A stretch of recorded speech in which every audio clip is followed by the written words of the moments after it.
அன்பு நேயர்களுக்கு வணக்கம். இது உங்கள் தமிழன் தொலைக்காட்சியின் அரசியல் அரங்கம் நிகழ்ச்சி. நம் நிகழ்ச்சிக்கு ஜி.கே. தாஸ் அவர்கள், காங்கிரஸ் கட்சியின் செயற்குழு உறுப்பினர் அவர்கள் இந்த சிறப்பு அழைப்பாளராக நம்முடன் இணைந்திருக்கிறார். அவரை அன்புடன் வரவேற்போம். வணக்கம் சார். வணக்கம். வாங்க சார். கிட்டத்தட்ட மிகப்பெரிய பாரம்பரியமான கட்சி காங்கிரஸ். அந்த கட்சியிலேருந்து வந்திருக்கீங்க. அரசியல் நகர்வுகள் இந்தியாவிலும் சரி தமிழ்நாட்டிலும் சரி காங்கிரஸ் இல்லாமல் கிடையாது. இப்போ இருக்கிற 2026 மிகப்பெரிய ஒரு பேசும் பொருளாகவே இருப்பது பார்த்திங்கன்னா காங்கிரஸ் கட்சி தான். அதை நீங்கள் எப்படி பார்க்குறீங்க? காங்கிரஸ் கட்சி அடிப்படையில் மக்களோடு பின்னிய ஒரு கட்சி, மக்களோடு இணைந்த கட்சி.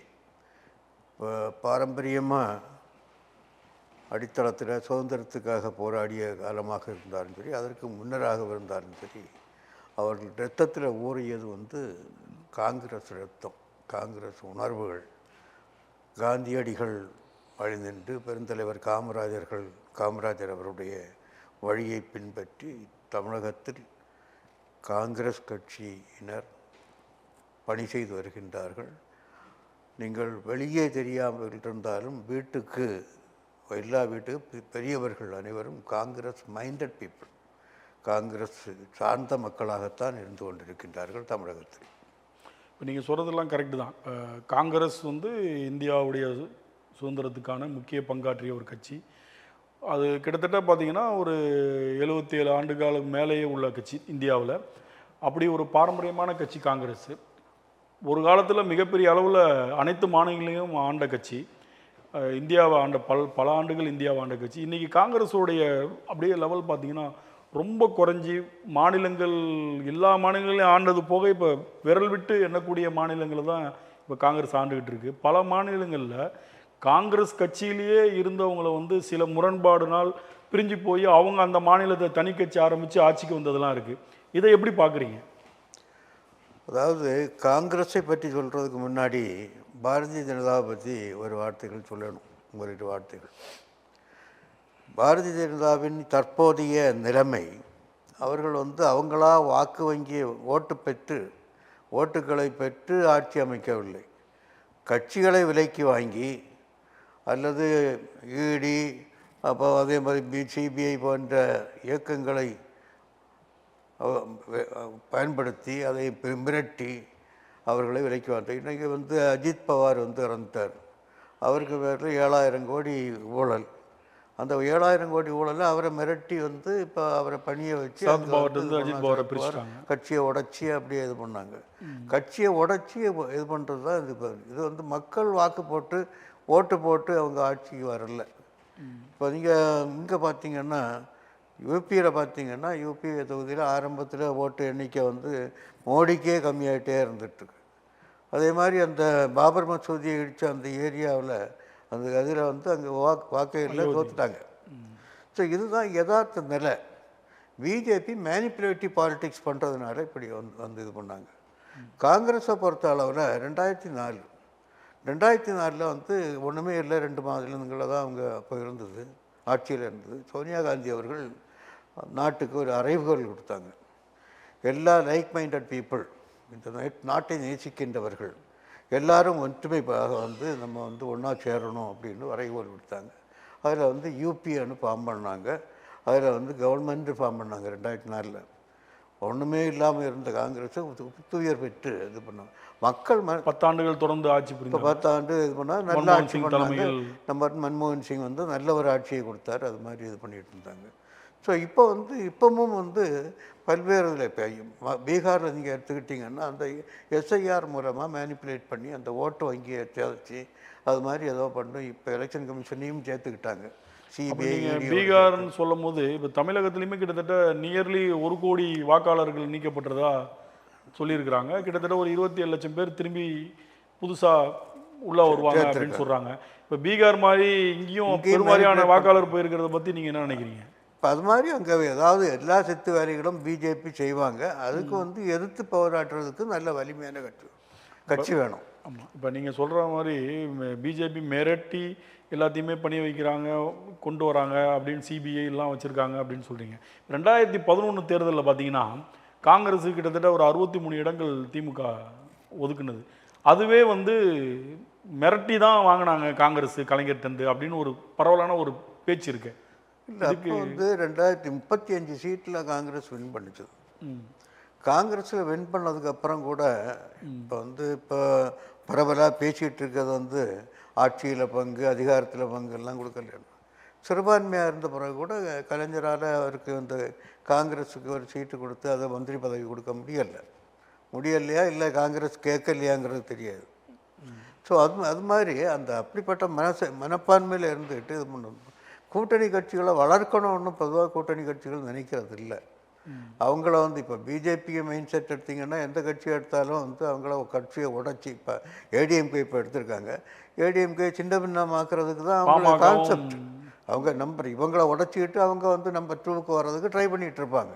அதான் எல்லா ஊர்லேயும் எல்லா ஸ்டேட்லேயும் அது பீகார்லேயும் அதே தான் பண்ணிகிட்ருக்காங்க, எல்லா ஊர்லேயும் பண்ணிகிட்ருக்காங்க.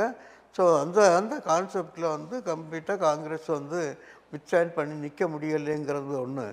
நிறைய காங்கிரஸ் தலைவர்களை விலைக்கு வாங்கிடுறாங்க. காங்கிரஸ் தலைவர்கள் அவங்க விலைக்கு வாங்கிடுறாங்கன்னு நீங்கள் சொல்லும்போது இவங்க விலை போகிறாங்கன்னு தான் நம்ம சொல்லணும். இல்லை, அப்படி இல்லை, ஆசை காட்டுறாங்க. அந்த ஆசைக்கு இவங்க இணங்கி தானே போகிறாங்க, மிரட்டுறாங்க. இப்போ எல்லாரும் வந்து இப்போ மனித எக்ஸாம்பிளுக்கு ஐயா வந்து பெங்களூரில் சிவகுமாரை வந்து வளைத்து போடுவதற்கு துணை முதல்வரை பல்வேறு நெருக்கடிகள்லாம் அவர் கொடுத்தாங்க. பல்வேறு இப்போ கேஸ், சிபிஐ கேஸ் கூட அவரை வந்து என்கொயரி அதெல்லாம் போட்டாங்க. அப்படி இருந்துமே அவர் அந்த பக்கம் போகவே இல்லையே. அப்போ ஆசைப்படுறவங்களை மட்டும்தானே அவங்க கேட்ச் பண்ணுறதா நம்ம எடுத்துக்கலாம். முதல்ல வந்து இப்போ 2014 வந்து மோடி அவர்கள் ஆட்சிக்கு வந்தாங்க. முதல்ல அவர் வந்து செய்த வேலை எல்லா மீடியா ஹெட்டையும், மீடியா அந்த ஓனையல்ஸையும் டெல்லிக்கு கூப்பிட்டு ஒரு டின்னர் கொடுத்தாரு. டின்னர் கொடுத்து அங்கே வந்து ஒரு மீடியாவுக்கு ஹெட் ஒரு இப்போ பிரைம் மினிஸ்டர் ஆஃபீஸில் ஒரு ஐஏஎஸ் ஆஃபீஸரை போட்டார். இவங்க எப்போ வேணும்னா அவருக்கு நம்பர் எல்லாருக்கும் பகிர்ந்துக்கிட்டார். எப்போ வேணும்னாலும் என்ன கோரிக்கை வேணும்னாலும் நிறைவேற்றி கொடுங்கன்னு ஒரு இது ஸ்ட்ராட்டஜி எடுத்தார். இது வந்து ஒரு ஸ்ட்ராட்டஜி. ஸோ இப்போ வந்து இந்த மீடியாவை கையில் எடுத்துட்டார் கம்ப்ளீட்டாக. இன்றைக்கி வந்து இங்கிலீஷ் மீடியா இது எடுத்துக்கிட்டிங்கன்னா எதுவுமே காங்கிரஸ் சப்போர்ட் பண்ண மாட்டோம். எல்லாமே ப்ரோ பிஜேபி தான். பிஜேபி மோடி புகழ் பாடிட்டே தான் இருப்பான் எல்லாம். 2014க்கு முன்னாடி காங்கிரஸ் புகழ் பாடினவங்க தானே மீடியாலாம். காங்கிரஸ் அது மாதிரி எல்லாம் பர்ச்சேஸ் பண்ணலை. இல்லை, பர்ச்சேஸ் பண்ணனாலும் காங்கிரஸுக்காக பல மீடியாக்கள் பேசியிருக்காங்க. பல மீடியாக்கள் பெரிய பெரிய செய்திகள் வெளியிட்டிருக்காங்க. பேசுறது வேற, கொள்கை ரீதியாக வேற, தர்க்க ரீதியாக. இப்போ தப்பு பண்ணால் தப்புன்னு சொல்கிறேன். இப்போ அப்படி சொல்ல மாட்டாங்க. இப்போ வந்து நீங்கள் இப்போ வந்து நீங்கள் சவுத் சைடில் எடுத்துக்கிட்டிங்கன்னா பல்வேறு மீடியாக்கள் இப்போ வந்து பிஜேபிக்கு எதிராக பேச ஆரம்பிச்சிட்டாங்க. இப்போ கிட்டத்தட்ட இப்போ பார்த்தீங்கன்னா அவங்களுக்கு ஆதரவாக இருந்த பல சேனல்களே இப்போ வந்து எதிர்த்து பேசுகிறாங்க. அவர் வச்சிருந்த ஒரு நெறியாளரே இப்போ வந்து மாற்றி பேச ஆரம்பிச்சிட்டாரு. கொஞ்சம் மாற்றி பேசுகிறாரு, அப்புறம் மாறிடுறாரு. அது வேற. இப்போ அதாவது என்ன சொல்ல வந்தேன்னா, காங்கிரஸுக்குள்ள அந்த யுக்தி, காங்கிரஸ் இந்த யுக்தி பிஜேபி அடாப்ட் பண்ணுற யுக்தியை காங்கிரஸில் அடாப்ட் பண்ணுறது இல்லை. அதுதான் ஃபெயிலியர்.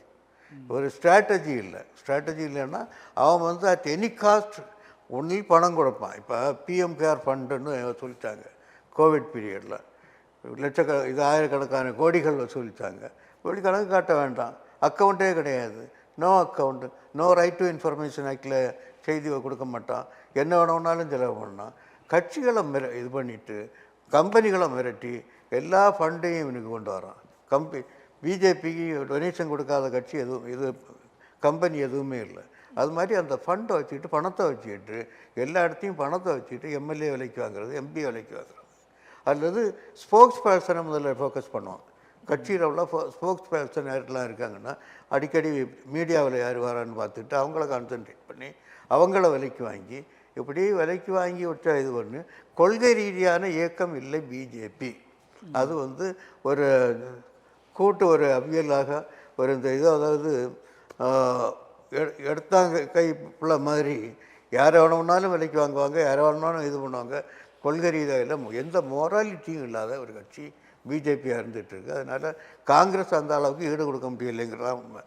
ஈடு கொடுக்க முடியலன்னு ஒத்துக்கிறீங்க? ஆமாம், உண்மைதான். பாரம்பரியமான கட்சி வந்து அதற்கப்புறம் வளர்ந்து வந்த பிஜேபி கிட்ட ஈடு கொடுக்க முடியலன்றது வந்து ஒரு சங்கடமாக இல்லை? கொள்கை அன்னைக்கு வந்து சோனியா காந்தி அவர்கள் அவ்வளோ ஸ்ட்ராங்காக வந்து யுனைட்டாக எல்லாத்தையும் பண்ணாங்க. அந்த அளவு லீடர்ஷிப் இப்போ நம்ம கொடுக்கலைங்கிற. ராகுல் காந்திக்கு அந்த பக்குவம் இல்லைன்றீங்களா? பக்குவம் இல்லைன்னு இல்லை, அந்த அளவுக்கு அவர் விடலைங்கிறது தான் உண்மை. ஏன்னா 40 சில்லறை இருந்த காங்கிரஸை இப்போ 99 கொண்டு வந்து நிறுத்தியிருக்காரு. அது வந்து ராகுல் அவர்களால தான். ஆமாம். அப்படி இருக்கும்போது இப்போ இன்னொன்று பரவலாக பார்த்தீங்கன்னா, உங்கள் கட்சியில் இருக்கிற சசி தரூர் வந்து ஃபுல்லாக இவங்களுக்கு சப்போர்ட் பண்ணியே பேசிட்டு இருக்காரு. சசி தரூர் வந்து கொஞ்சம் பேசிட்டு இருக்காரு. அவர் மேலே அந்த மனைவி இறந்த கலக்குகளுக்கு மிரட்டிக்கிட்டு இருக்காங்களா? அதாவது ஏற்கனவே பல இதுகள் இருக்கும், பின்னணிகள் என்னன்னு தெரியாது, அதுவும் இருக்க வாய்ப்புகள் உண்டு. வேற இப்போ இன்னொன்று பார்த்தீங்கன்னா, தமிழகத்தில் வந்து பல்வேறு முக்கிய பிரமுகர்கள் தலைவராக இருந்திருக்கிறாங்க. காங்கிரஸ் கட்சியோட பெரிய பெரிய ஆட்கள்லாம் இருந்திருக்காங்க. அதே காலகட்டத்தில் இப்போ வந்து செல்வம் பெருந்தகை தலைவராக ஒரு ஷெட்யூல் காஸ்டில் ஒருத்தவங்க நியமிச்சிருக்காங்க காங்கிரஸில். இப்போ இவருக்கு தலைவராக இருக்கும் பட்சத்தில் இங்கே உள்ளவங்க எல்லாருமே ஒரு எம்பியாக இருக்கட்டும், ஒரு இன்னொரு எம்எல்ஏ இருக்கட்டும், இதெல்லாம் தன்னிச்சையாக அவங்கவுங்க ஒரு ஸ்டேட்மெண்ட்டு கூட்டணியில் இருக்கும்போது திமுகவுக்கு எதிராகவும் அப்படி ஒரு கருத்து சொல்லிக்கிட்டே இருக்காங்களே, இதை ஒரு தலைமைக்கு கட்டுப்பட்டு இங்கே யாரும் இருக்க மாட்டாங்களா? அந்த மாதிரி தலைமைக்கு கட்டுப்படுறது ஒன்று, அவர் கட்டுப்பாட்டில் தான் வச்சுருக்காரு. இப்போ ராகுல் காந்தி கூட கூப்பிட்டு எல்லாரையும் கட்டுப்பாடாக இருக்கணும்னு சொல்லிட்டு வான் பண்ணியிருக்காரு. ஆனால் தோழமை கட்சி அதை வந்து படைக்கப்பி இருக்கிறாங்கன்னு பார்க்கணும் ஃபீல்டு லெவலில். இப்போ தளபதியின் மதுரையில் ஒரு எம்எல்ஏ அவர் வந்து என்ன பண்ணாருன்னா தாறுமாறாக பேசியிருக்காரு காங்கிரஸ். அதாவது இத்தனை நாள் காங்கிரஸ் பேசிட்டு இருந்தாங்க.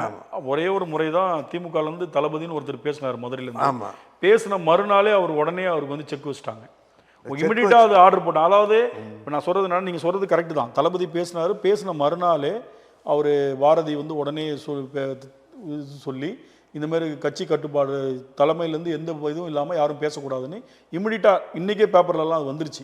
இப்போ இனி யாரும் பேச மாட்டாங்க. ஆனால் அவர் தாக்கூராக இருக்கட்டும், அவங்க கரூர் எம்பி ஜோதிமணியாக இருக்கட்டும், இவங்கெல்லாம் தொடர்ந்து பேசிக்கிட்டே இருக்கிறாங்க. அதை வந்து ஏன் நீங்கள் ஒரு தலைவராக இங்கே வந்து இம்ப்ளிமெண்ட் பண்ணி உடனே நிறுத்த முடியல? திமுக உடனே சொல்லி நிறுத்திடுச்சு, உங்களால் அதை ஏன் பண்ண முடியல? ஓப்பனாக சொன்னால் திமுக கட்சி மேலே காங்கிரஸ் கட்சி தொண்டர்களுக்கு கொஞ்சம் அதிருப்தி தான், அதில் மாற்றம் இல்லை. காரணம் வந்து திமுக தலைவர் வந்து கரெக்டாக இருக்கார், சிஎம் வந்து கரெக்டாக இருக்கார், எல்லாம் பண்ணுறாரு. ஆனால் கீழ் லெவலில் தொண்டர்களை எந்த தலைவரும் மதிக்கிறது இல்லை. திமுக தலைவர்கள் யாரும் மதிக்கிறதில்லை. பெரியவங்க பொதுச் செயலாளராக இருந்தாலும் சரி, இல்லை உதாசீனமாக தான் எடுத்தறிஞ்சு பேசுவாங்க. யாராவது ஏதாவது ஆப்ளிகேஷனுக்கு போனால், ஜெனுவின் கிரீவன்சஸுக்கு போனால் கூட அவங்க பண்ணுறதில்ல. இன்னொன்று பர்சனலாக நான் ஒன்று சொல்கிறேன். நான் வந்து 86 1986 விபி சிங் வந்து இங்கே தமிழ்நாட்டில் ஜென்மோட்சான்னு ஒரு அமைப்பை ஏற்படுத்தினார். அங்கே வந்து காங்கிரஸ்லேருந்து வெளியே வந்து ஊழலுக்கு எதிரான கோரிக்கை விட்டு போஃபேல்ஸ் எதிராக கோரிக்கையை வச்சுக்கிட்டு அவர் கட்சி ஆரம்பித்தார், ஜென்மோட்சா. அதில் நான் வந்து ஒரு பொதுச் செயலாளர். பூவராகவன் வந்து தலைவர். பூவராகவன் பழைய மினிஸ்டர், காமராஜ் மினிஸ்ட்ரியில் இருந்த தலைவர். ஜெகவீர பாண்டியன் ஒரு பொதுச் செயலாளர், ஒரு 4 பேர் பொதுச் செயலாளர். விபி சிங், அருண் நேரு, ஆரிஃப் முகமது கான், அப்புறம் வந்து விசி சுக்லா, இது மாதிரி பெரிய தலைவர்கள் சென்னைக்கு வந்தாங்க. ஒரு ஹோட்டலில் தங்கியிருந்து தமிழ்நாட்டில் யார் கூட அலையன்ஸ் போடலாம் அப்படின்னு ஆலோசனை. அந்த ஜென்மோட்சா வந்து யாரு கூட அலையன்ஸ் போடலாம் அப்படின்னு இது பண்ணாங்க. டிஎம்கேயா ஏடிஎம்கேயான்னு ஒரு பேச்சு இது வந்தது. அதில் வந்து உட்கார்ந்துருந்ததில் இங்கே தாஜ் ஹோட்டலில் தான் மீட்டிங். அதில் உட்கார்ந்துருந்ததில் பூவராகவன், நான், அதே மாதிரி முத்தையான்னு ஒரு பொதுச் செயலாளர், 3 பேர் வந்து டிஎம்கே ஒரு டிபெண்டபிள் பார்ட்னர், அவங்க வந்து கேடர் பேஸ்டு பார்ட்டி, அதனால் அதை நம்பலாம் அப்படின்னு டிஎம்கே கூட அலையன்ஸ் போடுறது பெட்டர்னு நாங்கள் சஜஸ்ட் பண்ணோம். ஜெகவீர பாண்டியன் ஒருத்தர், அவர் இறந்தார் இப்போ, அவர் வந்து ஏடிஎம்கே பெட்டர்னு ஆர்கியூ பண்ணார். அவரு கூட வந்த 3-4 பேரும். பட் கடைசியில் வந்து டிஎம்கேன்னு முடிவு பண்ணோம். அன்றைக்கே முடிவு பண்ணி உடனே வந்து நம்ம இவரை கூப்பிட்டோம், அதாவது வைகோ. அதே மாதிரி இறந்துட்டார்ல அந்த பழைய மினிஸ்டராக இருந்தார் டிஎம்கே பேராசிரியர், இல்லை அங்கே மத்தியில் முரசொலி மாறனை கூப்பிட்டு உடனே அவங்க வர வச்சு பேசி அன்னைக்கு முடிவு பண்ணதான் டிஎம்கே அலையன்ஸ். இப்போ டிஎம்கே அலையன்ஸ்னு அதுக்கப்புறம் வந்து கலைஞர் வந்து ரொம்ப நம்மகிட்ட எல்லாம் நெருக்கமாக இருப்பார். ஜிஏ வடிவேலு, அப்போ ஜனதாதளம், அதுக்கப்புறம் ஜென்மோட்சா வந்து ஜனதாதளமாக மாறுது. ஜனதாதளம் வந்து டிஎம்கேல அலையன்ஸு. நான் வந்து தலைமை பொதுச் செயலாளராக இருந்தேன். இப்போ கலைஞர் வந்து ரொம்ப மரியாதை கொடுத்துட்டு இருந்தார். 2006 திருப்பியும் ஆட்சிக்கு வந்தது. 1989 ஆட்சிக்கு வந்தது. அதுக்கப்புறம் இது பண்ணிவிட்டு 2006 திருப்பியும் ஆட்சிக்கு வந்தது. 2089 அதுக்கப்புறம் 96. ஆமாம், 96. அதுக்கப்புறம் 2006 வந்தது. 2006. 2006 வரும்போது விபி சிங் வீட்டுக்கு கலைஞர் வர்றாரு. அவர்கிட்ட இது வாழ்த்து பெறுறதுக்கு, பிறந்தநாள் வாழ்த்து பெறுறதுக்காக கலைஞர் ஆட்சி அமைச்சிட்டு வராரு. அங்கே வந்து விபி சிங் வந்து ஒரு கலைஞர்கிட்ட சொல்கிறாரு, நீங்கள் இவர் ஜி.கே. தாஸுக்கு ஒரு இது சேர்மன் பதவி கொடுங்க. அப்போ கூட்டணி. விபி சிங்க மகன் வந்து காங்கிரஸில் இருக்கார்.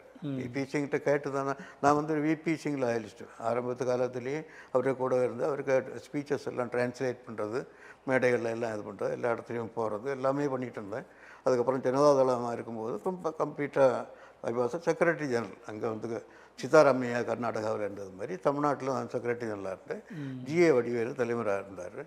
அப்போ விபி சிங் வந்து கலைஞர்கிட்ட ஒரு கோரிக்கை வச்சார். ஜி.கே. தாஸ் வந்து ரொம்ப ஹார்ட் ஒர்க்கர், ஒரு ரொம்ப சின்சியர் மேன், அவருக்கு ஒரு சேர்மன் போஸ்ட்டு வாரியன் கொடுங்க அப்படின்னு கலைஞர்கிட்ட சொன்னார். கூட இருந்தது யாருன்னா டிஆர் பாலு இருந்தார். இவர் நம்ம டிஆர் பாலு இந்த முக்கிய தலைவர்கள். ஆமாம், டிஆர் பாலு இருந்தார். இப்போ உள்ள தலைவர் வந்து தயாநிதி மாறன் இருந்தார். அப்புறம் ராசா இருந்திருப்பாரு. அது மாதிரி தலைவர்கள்லாம் இருந்தாங்க. பொதுச் செயலாளர், இப்போ உள்ள பொதுச் செயலாளர் துரைமுருகன் இருந்தார். இவங்க எல்லாம் இருந்தாங்க.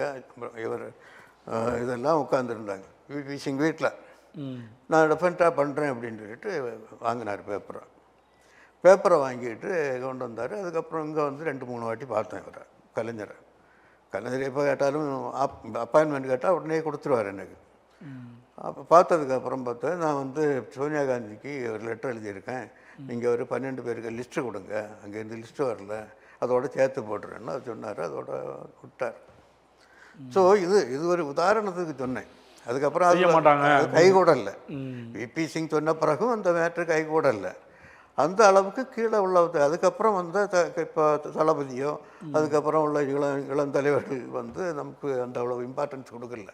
ஆரம்பத்தில் விபி சிங்கை வந்து இணைச்சி விபி சிங் திமுகவை சூஸ் பண்ணுறதுக்கு காரணமாக இருந்தது நானும் ஒருத்தன். காரணமாக இருந்தது பூராகவன் ஒருத்தர், நான் ஒருத்தர். நாங்கள் சொன்னதுனால வந்ததில்லை, அவங்களும் அசஸ் பண்ணிட்டு வந்தாங்க. பட் நாங்கள் வந்து முக்கியமான காரணம் வந்து அதை வந்து கம்பல் பண்ணி நீங்கள் ஒரு பாலமாக இருந்தோம், டிஃபரெண்ட்டாக இருந்தோம். இப்போ இருந்தால் கூட அது கூட கைவிடலை. இருந்தாலும் நான் இது எதுக்காக சொல்ல வந்தேன்னா, கேடல்ஸை வந்து அனுசரித்து போகிறது இல்லை திமுக தலைவர்கள். இப்போ தளபதி ஸ்டாலின் வந்து அனுசரிச்சுக்கிற அளவுக்கு கூட கீழே இருக்க மந்திரிகளோ மற்ற மாதிரி உள்ள நிர்வாகிகளோ இவங்களை வந்து ஃபீல்டு லெவலில் அல்லது மாவட்ட செயலாளர்களோ அனுசரித்து போகிறதில்லை. எலெக்ஷன் டைமில் தே ஆர் நாட் கம்ஃபர்டபுள். இந்த குமுறல் வந்து அவங்கள்ட்ட மனதில் இருந்துகிட்ருக்கு. அதுக்கு வெளிப்பாடு தான் இப்போ வந்து வர செயல்பாடுகள். நீங்கள் சொல்கிறது சரி, அவங்க செயல்படுறது இல்லைன்னு சொல்கிறீங்க. ஆனால் இந்த நடந்து முடிந்த எம்பி தேர்தலில் பார்த்தீங்கன்னா மாணிக்க தாகூர் வந்து கிட்டத்தட்ட ஒரு 1000 சில்லற ஓட்டுகளில் தான் ஜெயிக்கிறார். ஆமாம். அப்போ அவருக்கு வந்து அந்த அளவுக்கு வேலை பார்த்தனால தானே ஒரு வெற்றி வாய்ப்பை பெறக்கூடிய எலெக்ஷன் டைம். அந்த டைமில் எலெக்ஷன் டைமில் ஒர்க் பண்ணாங்க, இல்லைன்னு தான். மற்ற டைமில் சொல்லுங்க, ஆட்சியில் 5 வருஷம் ஆட்சி, ஏன்னா போட்டியிட்ட அத்தனை பேருமே வெற்றி பெறாங்க. இப்போ 5 வருஷம் ஆட்சி இருக்குது சார். ஆட்சியில் வந்து ஒரு ஆப்ளிகேஷனுக்கு போகிறாங்க, அதில் ஒரு மாவட்ட செயலாளர்கிட்ட போகிறாங்க, அதில் ஒரு எம்எல்ஏட்ட போகிறாங்கன்னா எம்எல்ஏக்கள் வந்து ஒரு மாற்றான் மனப்பான்மையோட தான் இந்த திமுக காரமான. ஏடிஎம்கே அலையன்ஸ் இருந்த டைமில் அது மாதிரி இல்லை. அந்த மாதிரி கிடையாது. ஏடிஎம்கே வந்து ரொம்ப கம்ஃபர்டபுளாக அப்ரோச் பண்ணுவாங்க, பேசுவாங்க, எல்லாருக்கும் அட்ஜஸ்டபுளாக போயிட்டு இருந்தாங்க. அந்த அளவு கம்ஃபர்ட் வந்து டிஎம்கேட்ட எதிர்பார்க்க காரணமாக இருக்கும். அது என்ன காரணமாக இருக்கும்? அவங்க வந்து சீனியர் பார்ட்டி, நாங்கள் தாங்கிற அந்த தமிழ்நாட்டில் நாங்கள் தமிழ்நாட்டில் எங்களை மீறி யாரும் இல்லைங்கிறது மாதிரி. இப்போ ஏன் நீங்கள் முதல்வர் நாலேஜ் கொண்டு போகக்கூடாது? இல்லை, முதல்வருக்கு தெரியாமல் இல்லை, தெரிஞ்சிருக்கும். பட் அவர் கண்டுக்க முடியலை, இதெல்லாம் கண்டுக்க முடியலை. இன்னொன்று வந்து இதையும் மீறி ஏன் கட்சி தோழர்கள் வந்து திமுகவுக்கு ஆதரவு பண்ணுறாங்கன்னா சமூக நீதி கொள்கை. கலைஞருக்கு இதை வந்து டிஎம்கேக்கு சமூக நீதி கொள்கை. மக்கள் வந்து இது மதவாத கட்சிகள் இங்கே வந்து தலையெடுக்கக்கூடாதுங்கிற அந்த விவரித்தனம் காங்கிரஸ்காரர்கிட்ட ஒவ்வொரு தொண்டனிட்டையும் இருக்குது. இப்போ காமராஜரையே ஆர்எஸ்எஸ்காரன் தீயிட்டு கொளுத்த முயற்சி பண்ணவன். ஸோ அந்த அளவுகளில் இருக்கிற ஒரு கட்சியை இந்த நாட்டை சுரண்டிகிட்டு இருக்க ஆர்எஸ்எஸ் பிஜேபி வந்துவிடக்கூடாதுங்கிறதுக்காக தான் அவுட் ஆஃப் கம்பல்சன் அவங்க வந்து திமுகவை ஆதரிக்க வேண்டிய நிர்பந்தத்தில் இருக்கும். ஆனால் இப்போ இந்தியா கூட்டணி வந்து மிகப்பெரிய பலமாக இருக்குன்னா அதுக்கு முக்கிய காரணமும் திமுக தானே. இங்கே இருக்கிற ஒரு கட்டாயம் கட்டாயம் கிட்டத்தட்ட அந்த எம்பிக்கள் கூடுதல் இருக்கிறது ஒரு காரணம். ஏன்னா இப்போ ராகுல் காந்தி ரொம்ப இணக்கமாக இருக்கார் திமுக தலைவரோட. அவங்க தலைவர் வந்து ரொம்ப இணக்கமாக இருக்கார். இப்போ இந்த பக்கம் இருக்கிற அந்த 4 மாநிலத்தை உங்களால் ஒன்றுமே பண்ண முடியலன்றதுல அவங்களுக்கு ஒரு பெரிய வருத்தம் இருக்குது. ஆமாம், பிஜேபிக்கு அதுக்கு தடையாக இருக்கிறது இந்த திராவிட மாடல் எக்ஸட்ரா இங்கே இருக்கிற காங்கிரஸோடு இணைந்து அவங்க செயல்படுறது தானே இல்லையா? நான் வந்து 1969 காமராஜர் நாகர்கோவில் கான்ஸ்டியூன்சியில் பாராளுமன்ற தொகுதியில் எலெக்ஷனில் நிற்கும்போது மாணவர், நான் ஸ்டூடெண்ட்டாக இருந்தேன், மாட்டாண்டம் காலேஜில் படிச்சுட்டு இருந்தேன். அப்போ வந்து அந்த எலெக்ஷனில் இன்வால்வ்டு 69, 71 இன்வால்வ்டு. அப்போ இருந்தே அரசியலில் பிரவேசம் இது பண்ணேன். As a senior party man எனக்கும் சில வருத்தங்கள் உண்டு காங்கிரஸ் மேலே. காங்கிரஸ் வந்து சரியாக வந்து காய் நகர்த்தலைங்கிறது தான் உண்மை. என்ன மாதிரி பண்ணால் காங்கிரஸ் இங்கே வளர்றதுக்கு வாய்ப்பு இருக்குது? நீங்கள் ஒரு ஆஸ் அ சீனியர் மேனாக நீங்கள் உங்கள் மனசில் ஏதாவது இருக்கும்ல? காங்கிரஸ் கிட்டத்தட்ட 50 ஆண்டுகள் ஆச்சு. இப்போ நம்ம தமிழ்நாட்டில் வந்து ஆட்சியை இழந்து கிட்டத்தட்ட 50 ஆண்டுகளுக்கு மேலே ஆகிப்போச்சு. அப்போ நம்ம திரும்பி காங்கிரஸ் இண்டிபெண்ட்டாக இங்கே வரணும்னா அதுக்கான வாய்ப்புகள், சாத்தியக்கூறுகள் இருக்கா? இல்லை இங்கே பழைய ஒற்றுமை இப்போ இல்லை அப்படின்ற மாதிரி ஏதாவது உங்களுக்கு தோணுது? ஃபஸ்ட்டு ப்ரியாரிட்டி வந்து அகில இந்திய அளவில் வந்து காங்கிரஸ் அதிகாரத்தில் வந்தால் தான் இதெல்லாம் பண்ண முடியும். தமிழ்நாட்டில் இப்போ வந்து ஓரளவு கம்ஃபர்டபுளாக தான் இருக்குது. இங்கே வந்து ஒரு பொதுமக்களை பொறுத்த அளவில் இது கம்ஃபர்டபுளாக இருக்காங்க. மகளிராக இருந்தாலும் எல்லா மக்களும் வந்து சுபிட்சமாக தான் இருக்காங்க. எந்த பிரச்சனையும் இல்லை. இந்த ஆட்சியாளர்களால் எந்த பிரச்சனையும் இல்லை. அகற்றப்பட வேண்டியது மத்திய ஆட்சி. அந்த ஒன்றிய ஆட்சியை அகற்றினா தான் விடிவு காலம் இந்திய மக்களுக்கு கிடைக்கும். அதுக்காக பாடுபடணும். அதுக்கு வந்து சீனியர் லீடர்ஸ் நிறைய பேர் இருக்காங்க. நிறைய ஒவ்வொரு ஸ்டேட்டும் இப்போ அசோக் கெலோட்டு இதில் இருக்கார், நம்ம ராஜஸ்தான். அதே மாதிரி நிறைய பாகல்னு இது இருக்கார். இந்த சீனியர் லீடர்ஸ் எல்லாம் ஒருங்கிணைச்சி அவங்களுக்கு ஐடியாவை கேட்டு கொஞ்சம் இது பண்ணியாச்சுன்னா இன்னும் நம்ம பாசிபிளாக பிஜேபியை எதுக்க முடியும், பிஜேபியை தூக்கி வீச முடியும். நீங்கள் சொல்கிறது ஓகே. ஆனால் வந்து இப்போ எம்பி தேர்தலில் பார்த்தீங்கன்னா உங்கள் தலைவர் வந்து சில மாநிலங்களில் கொஞ்சம் அட்ஜஸ்ட் பண்ணி போயிருந்தா பிஜேபி அங்கெல்லாம் பெரிய லெவலில் தோல்வியை சந்திக்கக்கூடிய வாய்ப்புகள் இருந்திருக்கு. பட் அவர் சில மாநிலங்கள்லாம் அவர் வந்து ஒரு மம்தா பானர்ஜி அவர்கள் கூடயா இருக்கட்டும், ஒய்எஸ்ஆர் காங்கிரஸ் ஜெகன் ரெட்டி கூட இருக்கட்டும், அதே போல் டெல்லியில் இவர் கூட, இந்த மாதிரி ஒரு 7-8 மாநிலங்களில் வந்து இவர் வந்து இணக்கமான போக்கை கடைப்பிடிக்க மாட்டார். இது எதனால்? இப்போ ஆந்திரா எடுத்துக்கிட்டிங்கன்னா எக்ஸாம்பிளுக்கு நீங்கள் வந்து ஜெகன்மோகன் ரெட்டியோடு இவங்க வந்து இணக்கமாக இருந்தாங்கன்னா இந்த தேர்தல் ரிசல்ட் மாறி இருக்கும். அங்கே மும்முனை போட்டின்ற ஒரே காரணத்தினால தான் நாயுடு அலைன்ஸ் அங்கே ஜெயிக்கிறதுக்கு வாய்ப்பாக இருந்தது. அதுவே காங்கிரஸ் வித் ஒய்எஸ்ஆர் காங்கிரஸும் சேர்ந்து அங்கே போட்டிட்டு இருந்தாங்கன்னா போட்டி கடுமையாக இருந்திருக்கும். அதே போல் தான் டெல்லியிலையும் அவர் கெஜ்ரிவாலோட அந்த இணக்கமான போக்கை கடைப்பிடிச்சிருந்தாருன்னா ஜெயிச்சிருக்கலாம். ஒடிசாலையும் அதே மாதிரி தான், பஞ்சாப்லேயும் அதே மாதிரி தான். அப்போ அங்கெல்லாம் வந்து காங்கிரஸ் பல ஆயிரம், அதாவது பல 100 ஆண்டுகள் ஆண்ட கட்சின்னு நம்ம சொல்கிறோம். சுதந்திர தினம் கடைப்பிடிச்சது நம்ம இந்தியாவையே ஒட்டுமொத்தமாக எல்லா மாநிலத்தோடு சேர்ந்து ஆண்டோன்னு சொல்லும் போது இப்போ இருக்கிற வந்து பார்த்திங்கன்னா எல்லா மாநிலத்திலையும் காங்கிரஸ்லேருந்து பிரிந்து போய் அங்கே மாநில கட்சி ஆரம்பித்து தான் முதல்வராக இருக்காங்க. யாரும் வேறு இதுலேருந்து வரல. நார்த் ஈஸ்ட் கூட அதே மாதிரி தான். ஆமாம். அப்போ இவங்களை நம்ம விட்டுட்டுமே இவரை விட்டுருக்கக்கூடாது அப்படின்னு நீங்கள் ஆஸ் சீனியர் மேனாக நீங்கள் அதை யோசிச்சிருக்கீங்களா? இல்லை, அதான் அதுக்காகத்தான் சொன்னேன். இந்த சீனியர் பீப்புளை வந்து கொஞ்சம் உள்ளே இன்க்ளூட் பண்ணி அந்த டிசிஷன் மேக்கிங் பாடியில் கொண்டு வந்தாச்சுன்னா இன்னும் கட்சியை வலுப்படுத்த முடியுங்கிறது தான் எனக்கு கான்செப்ட். நிறைய ஃபெயிலிவர், நிறைய, அதாவது டிசிஷன் இப்போ வந்து இது பண்ணதில் பீகாரில் கூட அந்த ஏஎம் கூட வந்தான், அலையன்ஸுக்கு வந்தான். அந்த அலையன்ஸ் இன்னொரு 20 தொகுதி எக்ஸ்ட்ரா வந்திருக்கும். அதே மாதிரி அந்த மாதிரி சின்ன சின்ன தவறுகளை வந்து அவர் ஏன் விடுறாரு? இன்னொன்று வந்து அங்கே வந்து இந்த கூட்டத்தை பார்த்துக்கிற க்ரௌடு ஓட்சோரி, அந்த க்ரௌடை பார்த்து வின் பண்ணிடலான்னு ஓவர் கான்ஃபிடென்ஸில் இருந்துட்டாங்க பீகாரை. பட் கடைசியில் ரிசல்ட் என்னன்னா இவன் வந்து எலெக்ஷன் கமிஷன் கையில் வச்சுருக்கான், எல்லாத்தையுமே கொஞ்சம் சிபிஐ அது இதெல்லாம் பிஜேபி கையில் வச்சுட்டு விளையாடிட்டு நல்லபட்டு அதை ஓட்டு அந்த வெற்றியை இது பண்ணிட்டாங்க. பட் இவரும் அதிகமாக கான்சன்ட்ரேட் பண்ணலைங்கிறது தான் எனக்கு வருத்தம். பீகாரில் எலெக்ஷன் டைமில் கொஞ்சம் லூஸாக விட்டாருன்னு ஒரு எனக்கு ஆதங்கம், பர்சனில் ஒரு ஆதங்கம் இருந்துட்டு தான் இருக்குது. இதுக்கு வந்து எல்லாரையும் ஆல் இன்க்ளூசிவ் அந்த பெரிய சீனியர் லீடர்ஸ், எக்ஸ்பர்ட்டு, ஸ்டால்வர்ட்ஸ் எல்லாம் இருக்காங்க. அவங்களையெல்லாம் கூப்பிட்டு ஒரு கலெக்டிவாக ஒரு டிசிஷன் எடுத்து ஒரு பாலிசியை இம்ப்ளிமெண்ட் பண்ணி வச்சுன்னா வி கேன் ஒவ்வொருத்தரும். ஏன்னா சோனியா காந்தி அன்னைக்கு வந்து செய்து காட்டினாங்க. 2004 வந்து அவ்வளோ பெரிய வாஜ்பாயை தூக்கி வீசிட்டு. இப்போ நீங்கள் இப்போ வந்து இந்தியா லெவலில் நம்ம காங்கிரஸை பற்றி பேசியிருக்கோம். நீங்களும் நிறையா அட்வைஸ்க்கான ஆட்கள் வேணும், இதெல்லாம் பண்ணால் நல்லாயிருக்கும் அப்படின்னு சொல்லியிருக்கீங்க. இப்போ தமிழ்நாடு நம்ம எடுத்துப்போம். இப்போ தமிழ்நாடு வந்து பார்த்திங்கன்னா நிறைய பேர் மாறி மாறி மாறி மாறி இங்கே தலைவராக இருந்திருக்கிறாங்க. இப்போ செல்வம் பெருந்தகை தலைவராக வந்திருக்காரு. இவருடைய செயல்பாடுகள் எப்படி இருக்குது காங்கிரஸ் கட்சிக்கு? நல்லா தான் பண்ணிகிட்ருக்காரு, அதில் ஒன்றும் மாற்று கருத்து இல்லை. நல்லா பண்ணிகிட்ருக்காரு, ஆக்டிவாக இருக்கார், செயல்பாடுகள் நல்லா இருக்காரு, எல்லாரையும் அரவணைச்சிட்டு போயிட்டுருக்காரு. எல்லா தலைவர்களும் யாரும் எதிர்க்கிறது கிடையாது. எல்லா தலைவர்களையும் இந்த பின்னாலெல்லாம் காங்கிரஸ்னால் குரூப்பிசம்பாங்க, அந்த குரூப்பிசம் ஓரளவு கட்டுப்பாட்டில் தான் இருக்குது. குரூப்பிசம் கட்டுப்பாட்டில் தான் இருக்குது அப்படின்னு சொல்கிறீங்க.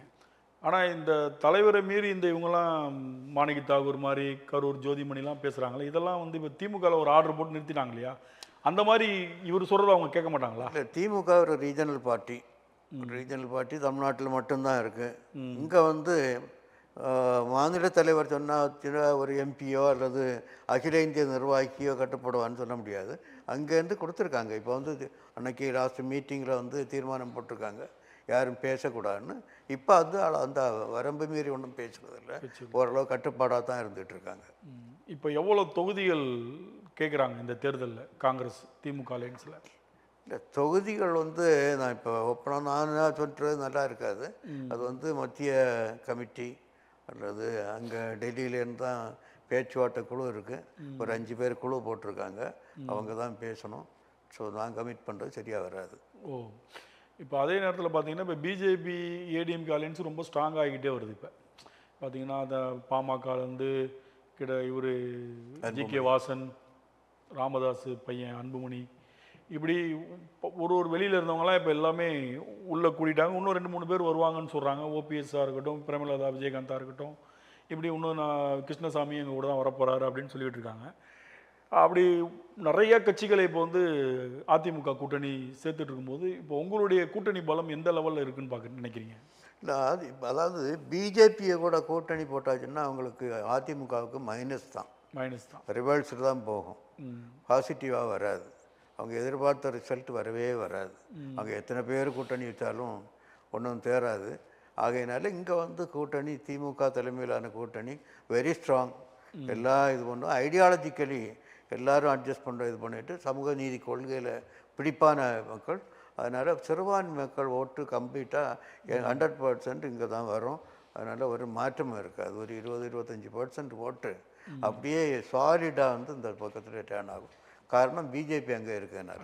சரி, இப்போ பிஜேபி அங்கே இருப்பதால் சிறுபான்மையினர் ஓட்டு திமுக அலையன்ஸ்க்கு வரும்னு நீங்கள் சொல்கிறீங்க. அதே நேரத்தில் இப்போ விஜய் புதிதாக ஒரு கட்சி ஆரம்பிச்சிருக்காரு. சிறுபான்மையினர்னா ஜோசப் விஜய் அப்படின்றத சில டைமில் நிறைய பேர் குறிப்பிடுறாங்க. அப்படி இருக்கும் பட்சத்தில் ஒரு கிறிஸ்துவராக அவரை முன்னிறுத்துறாங்க அந்த டீமு.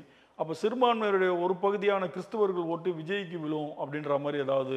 இல்லை, பொதுவாக ஜெயிக்கிற கட்சிக்கு தான் ஓட்டு போடுவாங்க. சிறுபான்மை மக்கள் வந்து ஏமாற்ற முடியாது. சிறுபான்மை மக்கள் வந்து தெளிவாக இருக்காங்க. அவங்க வந்து தமிழ்நாட்டில் யாருக்கு ஓட்டு போட்டால் வரும்னு. இப்போ விஜய் வந்து ஜெயிக்க மாட்டாருன்னு முடிவு பண்ணிட்டாங்க எல்லாரும். அவங்க கூட இருக்கிறவங்க வந்து சினிமா ரசிகர்கள், அந்த மோகத்தில் வர்ற கூட்டம். அந்த கூட்டம் எல்லாம் ஓட்டாக கன்வெர்ட் ஆகாது. எவ்வளவு தான் அவரை ட்ரை பண்ணாலும் 5 சீட்டு 10 சீட்டு பிடிக்கிறது ரொம்ப கஷ்டமாக தான் இருக்கும். அதனால் சிறுபான்மை மக்கள் ஓட்டு அவருக்கு போகவே போகாது.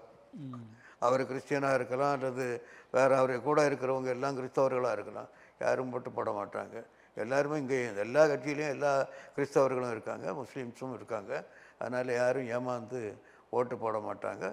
பொதுவாக பொதுமக்கள் வந்து ரொம்ப கிளியராக இருக்காங்க.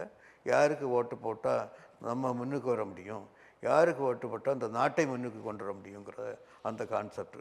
தமிழ்நாடு மட்டும் இல்லை, இங்கே ஓட்டு போடுற ஓட்டு வந்து இந்தியா முழுவதும் எதிரொலிக்கும். எப்போதுமே இந்தியாவிலே தமிழ்நாட்டுடைய அரசியல் தேர்தலை வந்து உற்று நோக்கி பார்ப்பாங்க. ஆமாம், இங்கோட ரிசல்ட் எப்போதுமே வேற மாதிரி இருக்கும். ஆமாம், அது வந்து இந்தியாவில் உள்ள அனைத்து மாநில முக்கிய பிரமுகர்கள் வந்து தமிழ்நாடு தேர்தலை ரொம்ப உற்று நோக்கி அந்த ரிசல்ட்டையும் அந்த மக்களையும் வேற லெவலில் தான் பார்ப்பாங்க. இப்போ அதே நேரத்தில் பார்த்தீங்கன்னா விஜய் வந்து பிஜேபி அனுப்பிய பி டீமு, அவர் வந்து இந்த சிறுபான்மையினர் ஓட்டை பிரிக்கிறதுக்காக பிஜேபியால் உருவாக்கப்பட்டவர்னு ஒரு டாக் போய்கிட்டே இருக்குது, ஒரு பேச்சு பரவலாக இருக்குது. அதை நீங்கள் எப்படி பார்க்குறீங்க? இப்போ விஜய் வந்து இப்போ மாட்டிட்டு தவிச்சிட்டு இருக்கிறது உங்களுக்கு நல்லா எல்லாருக்கும் தெரியும். ஏற்கனவே சிபிஐ என்கொயரின்னு ரொம்ப குதிச்சாங்க. இப்போ சிபிஐ பொறியில் மாட்டிட்டு இப்போ அமித்ஷா கையில் இருந்து குரங்கு மாதிரி ஆடிட்டுருக்காரு. ஒன்றும் இது பண்ண முடியாது. அதே மாதிரி இந்த சினிமாவை பார்த்தீங்களா, அந்த சினிமாவை என்னமெல்லாம் போட்டு தாறுமாறாக இது பண்ணி ஒரு ஜட்ஜ்மெண்ட் கொடுத்த பிறகு அதுக்கே அப்பீல் போய் அதை போட்டு கோதறி கூத்தாட்டி அவனை வருமானம் இல்லாமல் ஆக்கி ஒழிக்கணும்னு முடிவு பண்ணுறாங்க. ஸோ பிஜேபி கையில் இருக்க இதுதான் பூமாலை தான் அது. அதனால் ஒன்றும் விஜயால் ஒன்றும் அச்சீவ் பண்ண முடியாது. அவர் வந்து ஓவர் கம் பண்ணுறது கஷ்டம். பிஜேபி கிடுக்கிப்பிடியில் மாட்டிக்கிட்டார். பிஜேபி கிடுக்குப்பிடினா அவர் என்ன மாதிரி ஆப்ரேட் பண்ணுறாங்க? அதிமுக கூட்டணிக்கு வர சொல்கிறாங்களா, இல்லை இந்த கிடுக்குப்பிடிக்கான காரணம் என்னவாக இருக்கும்? இல்லை, அந்த ஓட்டு வந்து அவருக்கு ஓட்டு போகாமல் அந்த ஓட்டெல்லாம் ஏடிஎம்கே சைடில் வரணும்னு எதிர்பார்க்காங்க. விஜய் வந்து ஓப்பனாக ஏடிஎம்கே ஓட்டு போடுங்கன்னு பிரச்சாரம் பண்ணுவாரா? அவர் பண்ண மாட்டார். அவர் வந்து தனி ஸ்டாண்டில் தான் நிற்பார். பட் இருந்தாலும் வந்து அதை எப்படியும் டைல்யூட் பண்ணலாங்கிறது பிஜேபி வந்து அவங்க சாணக்கியத்துவம். இவர் அமித்ஷாங்கிறது வந்து ஒரு சாணக்கியர். அவர் என்ன வேணும்னாலும் பண்ணுவார், சித்து விளையாட்டு. அப்போ அமித்ஷாவை சாணக்கியர்னு சொல்லிட்டீங்க. ஆமாம், அரசியல் சாணக்கியர். ஒரு காங்கிரஸில் ஒரு அரசியல் சாணக்கியர் இருந்தார் முன்னால், அருண் நேரு அரசியல் சாணக்கியர். க்ளீனாக காயின் போட்டு அவர் தான் இங்கே வந்து உட்கார்ந்துருந்து தமிழ்நாட்டில் இது ஆர்வடம் போட்டார். ஒன்றும் இல்லை, எம்ஜிஆர் அந்த வேவை அடித்து உடைச்சது அவருக்கு சாணக்கியத்துவம் தான். அவர் எப்படி பிளான் போட்டு ஸ்கெட்ச் போட்டு கொடுத்தார். இப்போ வந்து அமித்ஷா வந்து சாணக்கியம். ஏன்னா அமித்ஷா வந்து பிஜேபியோடைய முக்கிய தலைவர், இந்தியாவோட உள்துறை அமைச்சர். அவரை வந்து அரசியல் சாணக்கியர்னு ஒரு மூத்த காங்கிரஸார் சொல்லும் போது இது அமித்ஷாவுக்கு பெருமை தான். ஆமாம், அது வந்து ஏன்னா அந்த அளவுக்கு அமித்ஷா வந்து எல்லாத்தையும் மிரட்டுறாருன்னு சொல்லிட்டு இருக்கிற பட்சத்து இருக்கும் ஒரு பல்வேறு தகவல் இருக்கும்போது நீங்கள் அரசியல் சாணக்கியராக சாணக்கியத்துவத்தை பாசிட்டிவாகவும் வரலாம், நெகட்டிவாகவும் யூஸ் பண்ணலாம். எப்படி அவர் நெகட்டிவாக யூஸ் பண்ணிட்டு இருக்காரு, அவ்வளோ. அவர் நெகட்டிவாக யூஸ் பண்ணுறாரு. ஆமாம், அவ்வளோதான். அதில் சாணக்கியத்துவம், அதில் சாணக்கியராக இருக்கிறாரு. பாசிட்டிவாக கிடையாது. பாசிட்டிவ் இல்லை. பிஜேபியே பாசிட்டிவ் கிடையாது, இல்லை நெகட்டிவ் தான் அது. ஆமாம், அது வந்து உயர்ந்த ஜாதி மக்களுக்காக கட்சி பிஜேபி, அதில் ஒன்றும் மாற்றம் இல்லை.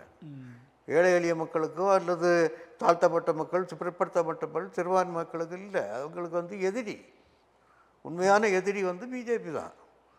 இப்போ நீங்கள் வந்து இப்போ இன்னைக்கு பார்த்தீங்கன்னா அகில இந்திய அளவில் செக்ரட்டரிஸ், கவர்மெண்ட் செக்ரட்டரிஸ் 71 பேரில் 69 பேர் வந்து பிராமின்ஸ் உட்காந்துருக்காங்க. ஜட்ஜஸ் பாருங்கள், 70% ஜட்ஜஸ் வந்து சுப்ரீம் கோர்ட்லேயும் ஹை கோர்ட்லேயும் ஜட்ஜ் இது பிராமின்ஸு. எப்படி உங்களுக்கு நீதி வரும்? சமூக நீதி எப்படி வந்துடும்? சமநீதி எப்படி கிடைக்கும்? அதையெல்லாம் மேனிப்புலேட் பண்ணுறாங்க. இப்போ ஹைகோர்ட்டு, மதுரை கோர்ட்டாக இருந்தாலும் சரி, சென்னை கோர்ட்டு ஹைகோர்ட்டாக இருந்தாலும் படுற பாடு இப்போ தெரியலையா? எந்த ஜட்ஜிகிட்ட போகுதுன்னு பார்க்குறாங்க.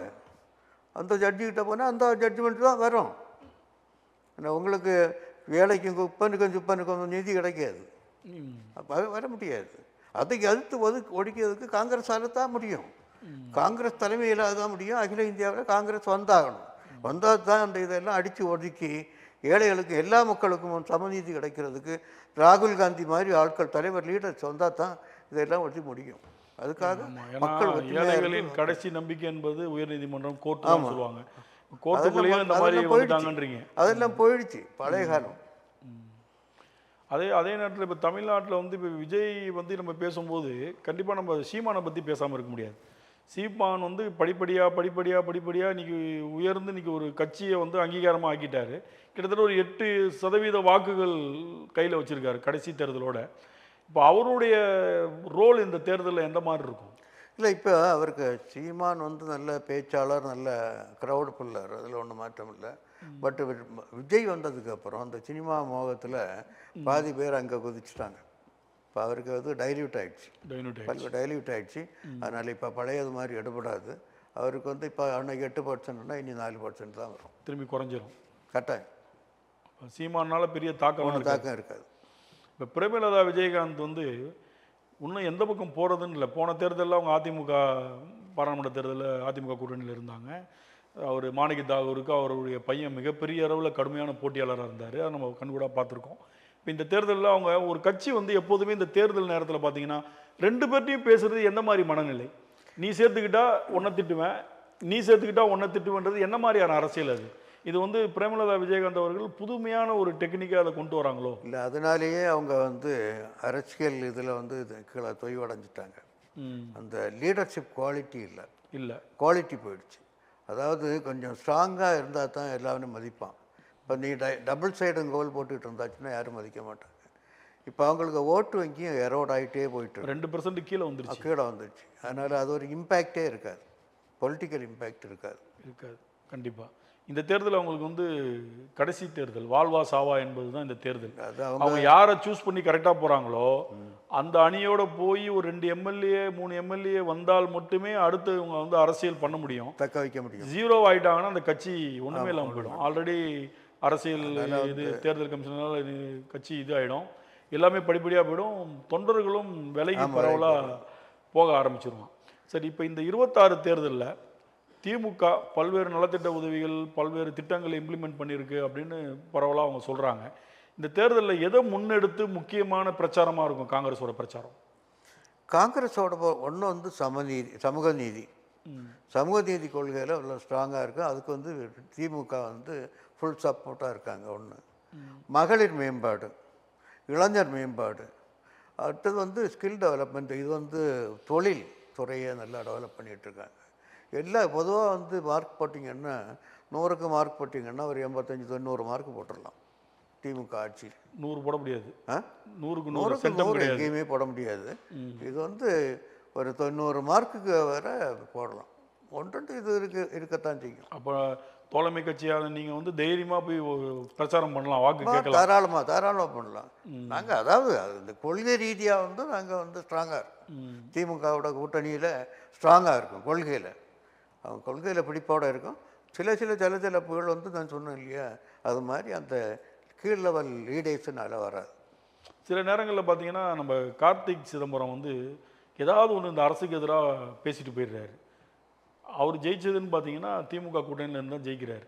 இந்த மாதிரி ஜெயிக்கிறவங்க எல்லாமே சில டைமில் அந்த அரசை கடுமையான ஒரு சில சொற்களெல்லாம் பேசிட்டு போகிறாங்களே, இதை என்ன மாதிரி மனநிலையில் பார்க்குறீங்க? இல்லை, அவர் வந்து திமுகவுக்கு எதிரான கருத்து சொல்கிறதில்லை, எதிராக இல்லை. அவர் வந்து அவர் இது போட்டு பல தடவையும் நானும் மீட் பண்ணியிருக்கேன். அவர் வந்து இடையில 2-3 வாட்டி கொஞ்சம் திமுகவுக்கு சில வார்த்தைகள் சில இதுகளில் சில இஷ்யூஸில் சொல்லுவார், முரண்படுவாரே தவிர பொதுவாக திமுகவுக்கு எதிரானவர் இல்லை. அவர் வந்து பொதுவாக நல்ல லீடாக, நல்ல குவாலிஃபைடு மேன், கொஞ்சம் நல்ல மெச்சோர்டு பாலிட்டிஷியன் தான். இப்போ தமிழக தலைவராக இருக்கக்கூடிய செல்வம் பொறுத்தவரை எலெக்ஷனுக்கு அப்புறம் வேறு தலைவர் மாற்றுவாங்களா, இல்லை எலெக்ஷனுக்கு முன்னாடி மாற்றக்கூடிய வாய்ப்புகள் இருக்கா? காங்கிரஸில் வந்து பொதுவாக தலைவர்கள் மாற்றங்கள்லாம் மத்திய அகில இந்திய கமிட்டி தான் முடிவு பண்ணும். அது வந்து எப்போ தோணுதோ அவங்க மாற்றிட்டு இருப்பாங்க. அதுக்கு இது வந்து டைம் நம்ம ஃபிக்ஸ் பண்ண முடியாது. இப்போ அகில இந்திய அளவில் வந்து ராகுல் காந்தி மட்டுமே பெரிய லெவலில் போராடிக்கிட்டே இருக்கிறாரு. அடுத்தது பார்த்தீங்கன்னா இப்போ பிரியங்கா காந்தி ஃபீல்டுக்குள்ளே வந்திருக்காங்க. சோனியா காந்தியின் செயல்பாடுகள் ரொம்ப கம்மியாகிடுச்சு. எதனால? இல்லை, ஹெல்த் இஷ்யூ இருக்கு இல்லையா, ஹெல்த் இஷ்யூ கொஞ்சம் ஏஜ் ஆகிடுச்சு, அதனால் அந்த அளவுக்கு இல்லை. பட் சன் பண்ணுறதுனால, ராகுல் காந்தி பண்ணுறதுனால அந்த அளவுக்கு நம்ம தேவையில்லைன்னு முடிவு பண்ணுறாங்க. தேவையில்லை. But is doing. அவர் ராகுல் காந்தி ஒரு அப்பழுக்கற்ற தலைவர், ஒரு நல்ல நாடு நல்லா இருக்கணும், மக்கள் நல்லா இருக்கணும்னு நேசிக்கிறவர், மக்களை நேசிக்கிறவர், இளைஞர்களை நேசிக்கிறவர். அப்படிப்பட்ட ஒரு பெரிய தலைவர் நமக்கு கிடைச்சது, இந்தியாவுக்கு கிடைச்சது ஒரு பெரிய அற்புதமான ஒரு. இப்போ சமீபத்தில் இப்போ குடியரசு தினம் போச்சு. கிட்டத்தட்ட 10 ஆண்டுகள் மன்மோகன் சிங் வந்து பிரதமராக இருக்கும்போது பார்த்தீங்கன்னா, எப்போ அந்த குடியரசு தினம் சுதந்திர தினத்துக்கும் எதிர்க்கட்சியான பிஜேபியை முன் வரிசையில் அமர வைத்து அழகு பார்த்தாங்க. அத்வானி அவர்கள் மகளோடலாம் வந்து அமர்ந்து அந்த குடியரசு தின விழா, சுதந்திர தின விழாவை கண்டு கழிச்சிருக்காங்க. அதுக்கான பெரிய ரெஸ்பான்சிபிலிட்டியும் ரெஸ்பெக்டும் கொடுத்துருக்குறாங்க. இப்போ நடந்த குடியரசு தின விழாவில் பார்த்தீங்கன்னா 3வது 4வது வரிசையில் கார்கேவும் ராகுல் காந்தியும் அமர வைக்கப்பட்டிருக்காங்க. இதை எப்படி பார்க்குறீங்க? அறிவு முதிர்ச்சியின்மையை தான் காட்டுது. இது பிஜேபியின் அறிவு முதிர்ச்சியின்மை. அங்கே அந்த அளவுக்கு மெச்சூர்டு பீப்புள் இல்லை. அப்படி எடுத்துக்கலாமா, இல்லை அவரை பார்த்து பயப்படுறாங்க அதனால தூக்கி பின்னாடி வச்சுருக்காங்கன்னு சொல்லலாமா? பயம் ஆட்டோமேட்டிக்காக பயம் இருந்துகிட்டே தான் இருக்குது. இப்போ அதாவது நீங்கள் இதுவரை மோடி வந்து எந்த ப்ரெஸ்ஸையும் மீட் பண்ணதில்லை. ராகுல் காந்தி கணக்கான ப்ரெஸ்களை மீட் பண்ணி அப்படி பம்பாட் பண்ணுறாரு. அவரை பார்த்தாச்சுன்னா பார்லிமெண்ட்லேயும் இவர் ராகுல் காந்தியை பார்த்தாச்சுன்னா அப்படியே வந்து போயிடுறாரு. ஸோ அந்த ஒரு பயம், மாரல் ஃபியர் ஆட்டோமேட்டிக்காக இருந்துக்கிட்டே இருக்குது. அதனால் பயம்னு சொல்லலாம், பட் முதிர்ச்சியின்மைன்னு சொல்லலாம். இல்லை, இது சரியான அணுகுமுறையா? ஒரு இந்தியாவோட ஒரு பெரிய எதிர்க்கட்சி அவர் தான், காங்கிரஸ் தான் இப்போ எதிர்க்கட்சி பாராளுமன்றத்தில். அப்போ அவங்களுக்கு உண்டான இப்போ இதே காங்கிரஸ் வந்து ஒரு 10 ஆண்டுகள் கரெக்டாக எதிர்க்கட்சியாக இருந்த அத்வானி அவர்களுக்கு மரியாதை கொடுத்துருக்காங்க முன்னேற்கும் போது ஒரு மிகப்பெரிய இந்தியாவில் அடுத்த பிரதமர் ஆகக்கூடிய தகுதியுள்ள ஒரு நபரை ஒரு 4வது வரிசையில் உட்கார வைக்கிறது வந்து என்ன மாதிரியான அரசியல் இது? அதாவது அடல் பிகாரி வாஜ்பாய் அவர்கள் உடம்பு சரியில்லாமல் இருக்கும்போது இவர் நம்ம ராஜீவ்காந்தி அவர்கள் வந்து அந்த மருத்துவ செலவு காசு இல்லாமல் இருந்தார். குரூப்பில் போட்டு அதை வந்து அமெரிக்காவில் ட்ரீட்மெண்ட் எடுக்கிறதுக்கு ஏற்பாடு பண்ணார். வாஜ்பாய் அவர்களே ஒரு பேட்டியில் சொல்லியிருப்பாங்க. சொல்லியிருக்காரு. அதாவது எனக்கு உடம்பு சரியில்லை, என்னால் வெளியூர் நாடுகளுக்கு போய் மருத்துவம் பண்ண முடியல, பணம் இல்லைன்றது கேள்விப்பட்டு அப்போ நான் எதிர்க்கட்சி ராஜீவ்காந்தி அவர்களுக்கு இந்த விஷயம் தெரிஞ்சு இமிடியட்டாக அவர் வந்து அந்த அரசு செலவுக்கு உண்டான அந்த கமிட்டியில் என்னை கொண்டு போய் வாண்டடாக சேர்த்து அதுலேருந்து ஃபண்டு செலவு பண்ணி என்னை காப்பாற்றினாரு அப்படின்னு ஒரு பேட்டியில் அவர் சொல்லியிருக்கார். நானும் அந்த பேட்டி பார்த்துருக்குறேன். அந்த மாதிரிலாம் இருந்திருக்கு. அந்த மாதிரியான பெரிய மனிதத்துவம் இவங்கள்ட்ட இல்லை. அந்த அளவு இன்னும் கேட்டாச்சுன்னா சில்லற புத்தி, வேற ஒன்றும் இல்லை. தமிழில் ஓவராக டக்குன்னு சொல்லணும்னா சில்லற புத்தி அப்படின்ட்டு. இந்த தேர்தலில் உங்களுக்கு ஏதாவது சீட்டு கொடுக்கறதுக்கு வாய்ப்பு இருக்கா? இல்லை, நான் கேட்கறது இல்லை. நீங்கள் போட்டியிடுற ஐடியா இல்லை. ஏன்னா பல்வேறு பெரிய பெரிய தலைவர்களோடலாம் நீங்கள் இருந்து செயல்பட்டுருக்கீங்க, இணைந்து நிறைய பல்வேறு போராட்டங்கள் போயிருக்கீங்க, வந்திருக்கீங்க. ரொம்ப நாளாகவே காங்கிரஸ் கட்சியினருடைய ஒரு பேசும் பொருள் எப்படி இருக்கும்னு பார்த்தீங்கன்னா, இங்கே காமராஜர் ஆட்சி மீண்டும் கொண்டு வருவோம், காமராஜர் ஆட்சி மீண்டும் கொண்டு வருவோம். அது பேச்சு அளவில் மட்டுமே தான் இருக்குது, அது செயல் வடிவமே ஒன்றுமே இல்லைன்ற மாதிரி ஒரு பரவலான ஒரு கருத்து இருக்கு. நான் ஏற்கனவே சொன்னேன், காமராஜர் ஆட்சி இஸ் த பெஸ்ட் ஆட்சி, பொற்கால ஆட்சி, நேர்மையான ஆட்சி, தூய ஆட்சி, நிறைய டெவலப்மெண்ட்டு, அணைக்கட்டுகள், கல்வி, பேசிக் இதெல்லாம் வந்து கொடுத்தது காமராஜர் தான். பெரியார் மண் சொல்கிறத விட காமராஜ் மண்ணுன்னு தான் சொல்லணும். தமிழ்நாட்டை சொல்லணும்னா காமராஜர் மண்ணுன்னு தான் சொல்லணும், நாட் பெரியார் மண். காமராஜர் 10 வருஷம் தானே ஆண்டார், 9 ஆண்டுகள் சார். 10 வருஷம் ஆச்சுன்னா 100 வருஷத்துக்குள்ள வேலையெல்லாம் பண்ணிட்டார். அடிப்படையாக இப்போ இன்னைக்கு வந்து நம்ம எல்லாம் கல்வி கற்றோம்னா அவர்னால பட்டி தொட்டியெல்லாம் கல்வி கொடுத்த ஆரம்பிச்சு. கிட்டத்தட்ட 57 ஆண்டுகளாக திராவிட மண் தானே ஆண்டுட்டு இருக்கு சார். அது வந்து மேனிப்புலேட்டிவ் பாலிடிக்ஸ். அதுதான். அது வந்து நம்ம எடுத்தாச்சுன்னா இப்போ முதல் எதிரி யார் நமக்கு? மத்தியில் உள்ளதை வந்து ஆட்சியை அகற்றின பிறகு தான் தமிழ்நாட்டில் காமராஜ் ஆட்சியை கொண்டுறணும்.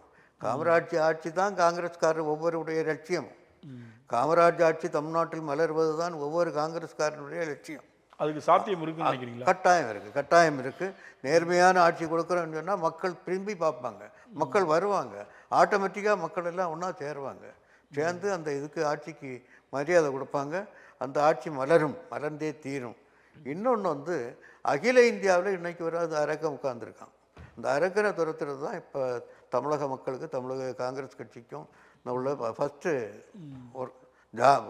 அதை முடித்ததுக்கப்புறம் அடுத்தது பார்த்துக்கலான்னு வச்சுருக்கோம்.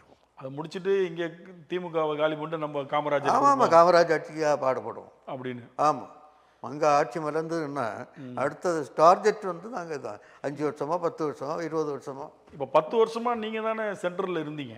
இப்போ 2004லேருந்து 2014 வரைக்கும் இருந்தீங்க. அப்போ ஏன் தமிழ்நாட்டில் காங்கிரஸ் ஆட்சி? கூட்டணி ஆட்சியில் திமுக கூட்டணியில் தானே இருந்தோம். இல்லை, நீங்கள் சொன்னனால கேட்குறேன். கூட்டணியில் தானே இருந்தோம். அதுக்கப்புறமும் கூட்டணி தானே இருப்பீங்க? இல்லை, நாங்கள் கூட்டணி தனியாக வந்துடும். ராகுல் காந்தி தலைமையில் தனியாக ஆட்சி. அப்போ பார்த்தீங்கன்னா அங்கே ஓகே, சென்ட்ரலில் தமிழ்நாட்டில் சொல்கிறேன், நீங்கள் அங்கே வந்தால் போதும் சார். அங்கே வந்துன்னா தனியாக ஆட்சியாக வந்துன்னா அடுத்தது இதை காரி பண்ணிடுவோம். இங்கே இண்டிவிஜுவலாக வந்தால் நாங்கள் அடுத்து இண்டிவிஜுவலாக வந்துன்னா காமராஜ் ஆட்சியை கொண்டு வருவதற்கு முயற்சி பண்ணுவோம். இங்கே கொண்டு வருவோம். இப்போ நீங்கள் வந்து கலைஞரோட ட்ராவல் பண்ணியிருக்கீங்க, மு.க. ஸ்டாலின் அவர்களோட ட்ராவல் பண்ணியிருப்பீங்க, அடுத்த கட்டம் உதயநிதி வந்திருக்காங்க. இந்த 3 பேருக்கும் உள்ள நிறை குறை வித்தியாசங்கள் என்ன, எப்படி பார்க்குறீங்க? அதாவது கலைஞர் வந்து பெருந்தன்மை உள்ளவர், ரொம்ப பெருந்தன்மை. இப்போ அவர் எனக்கு கூட வீட்டுக்கு சில டைமில் ஃபோன் பண்ணுவார், பிரச்சனை இல்லை, அவரே ஃபோன் பண்ணுவார். டிஏவில் இவர் சண்முகநாதன் எல்லாமே அவரே ஃபோன் பண்ணுவார். அந்த அளவு என்ன வீட்டில் அந்த காலத்தில் மொபைல் எல்லாம் இல்லை இல்லையா, ஜிஏ வடிவில் பிடிக்கணுன்னா எனக்கு தான் ஃபோன் பண்ணுவார். அது மாதிரி பண்ணுவார், நெருக்கமாக இருப்பார். எப்போ கேட்டாலும் அப்பாயின்மெண்ட் கேட்டால் எப்பவும் கொடுப்பாரு. ஆனால் அடுத்த தலைமுறைகள் வந்து அந்த அளவுக்கு நெருக்கம் இல்லை, நமக்கு நெருக்கம் இல்லாமல் தான் இருக்குது, கொஞ்சம் கேப் இருக்குது. அதை வந்து நானும் அதை நெருங்கி போகிறதுக்கு விரும்பலை. அது ஒன்று. நான் வந்து அன்னைக்கு விபி சிங், அதுக்கப்புறம் தேவகவுடா, குஜரால், இவங்களுக்கெல்லாம் ஸ்பீச்சஸ் எல்லாம் டிரான்ஸ்லேட் பண்ணுறது தான் மேடையில். மிகப்பெரிய தலைவர்களுக்கெல்லாம் விபி தேவகவுடா வந்து எனக்கு ரொம்ப பெற்று இப்பவும் கட்டி பிடிப்பார். அந்த அளவுக்கு நெருக்கமாக இருந்துகிட்ருக்கோம். அவர்கிட்ட கேட்டுட்டு தான் இங்கே காங்கிரஸுக்கு வந்தேன். 2002 குஜராத் அந்த மசாக்கர், குஜராத்தில் படுகொலையை இது பண்ணிட்டு தான் ஜிஏ வடிவேலு கண்விட்டு அழுதார். நம்ம வந்து இந்த நாட்டை காப்பாற்றி ஆகணும். சோனியா காந்தி வந்து இந்த அறைகூவல் விடுத்திருக்காங்க, செக்குலர் மைண்டட் பீப்புள் எல்லாம் ஒருங்கிணைவோன்னு. அதனால் கட்டாயம் நம்ம வந்து காங்கிரஸில் இணைந்தாகணும்னு கம்பல் பண்ணி தான் அவர்கிட்ட சொல்லிட்டு தான், தேவகவுடாட்ட சொல்லிட்டு தான் இங்கே வந்து காங்கிரஸில் அந்த ஜனதாதளத்தை வந்து இங்கே கொண்டு இணைச்சோம். கண்டிப்பாக காங்கிரஸில் இணைச்சோம் 2002 இணைச்சோம். அதுக்கப்புறம் ஜிகே வாசன் வந்து இணைஞ்சார். இது மாதிரி பல்வேறு கட்சிகள் இணைஞ்சது. இங்கே ஒரு பெரிய டீம் ஆயிடுச்சது. அகில இந்திய அளவில் கவர்மெண்ட் ஃபார்ம் பண்ணாங்க. 2004 கவர்மெண்ட் ஃபார்ம் பண்ணாங்க. அதனால் வந்து எல்லா தலைவர்கிட்டையும் பயணம் பண்ணியிருக்கோம். பட் இது வந்து அந்த தலைமுறைகள் வந்து கொஞ்சம் நமக்கு கேப்பு, கண்டிப்பாக ஜென்ரேஷன் கேப் இருக்குது. கண்டிப்பாக உங்களுடைய நேரத்தை ஒதுக்கி பல்வேறு விதமான கேள்விகளுக்கும் பல காலத்துக்கு பின்னோக்கி சென்ற கேள்விகளுக்கும் ரொம்ப அருமையான பதில், ரொம்ப அழகாகவும் சொன்னீங்க. கிட்டத்தட்ட இப்போ அடுத்து மீண்டும் காங்கிரஸ் மத்தியில் வந்து உட்காரும் போது இந்த இந்திய மக்கள் நலமுடன் இருப்பார்கள் என்று பல கருத்துக்கள் சொல்லியிருக்கீங்க. உங்கள் நேரத்தை ஒதுக்கி எங்களுடைய அரசியல் அரங்கம் நிகழ்ச்சிக்கு வந்து பல்வேறு கேள்விகளுக்கு நலமுடன் நல்லா அருமையான பதிலை சொன்ன உங்களுக்கு நன்றி ஐயா. ரொம்ப நன்றி. வணக்கம்.